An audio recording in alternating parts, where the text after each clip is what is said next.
All right, today I'm going to be demonstrating how to sew a shank button. I have a threaded knotted needle, and all you're going to do is somewhere on your sampler in the middle somewhere, because we're going to be using stitches around the edge, you're going to put your needle through, put it through the shank,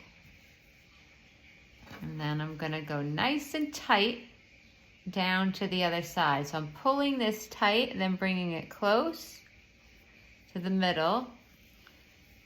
You want to keep this very, very tight. All right, so this is tight here, and then I'm going to keep bringing it. I have a big piece of felt here, so it's hard.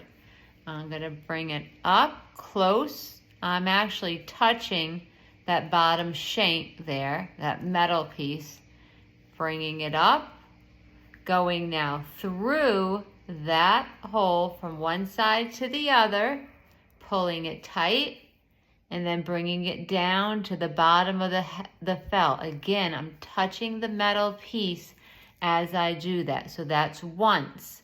I'm going to come up again, close. I'm actually touching that metal there again, bringing it through that hole from one side to the other, going straight down, touching the metal. That was twice.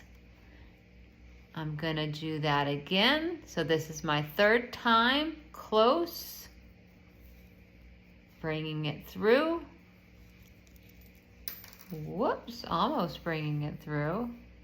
It's hard to do this up in the air. I'm trying to make it so you can see. And then again, bring it down through the felt. So I'm gonna go, I think this is gonna be my fourth time. So I'm gonna do that 4 times. You could go more. I'm gonna go 4, could go 5. I would go at least 4, bringing it down. Again. Oops, I'm going through all of my knot back there.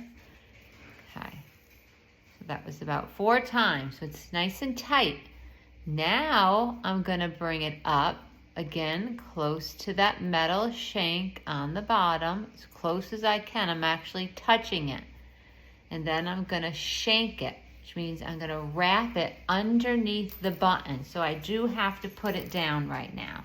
Some people do not do this part. I like to do it to keep the button a little bit more secure and make sure it gets underneath. So I'm gonna go like 3 times underneath. Again, I keep pulling it tight, and then go where all that thread is, bring it back down close to that shank. I'm bringing it back down to the other side, and then I'm going to end it like I've ended any other stitch. So I always like to go through a few fibers or hairs, pull, pull, pull, pull, pull, pull, pull, go around and through your loop. That's how I like to do the ending loop knot. You want to keep it close to here. You don't want to go here, here. You want to keep it close to whatever you've sewn on. Gonna grab a little bit of felt around. Whoops, see how that happened?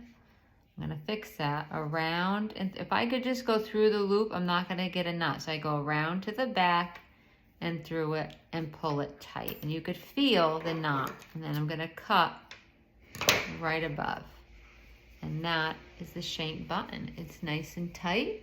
You see it going through there. Beautiful.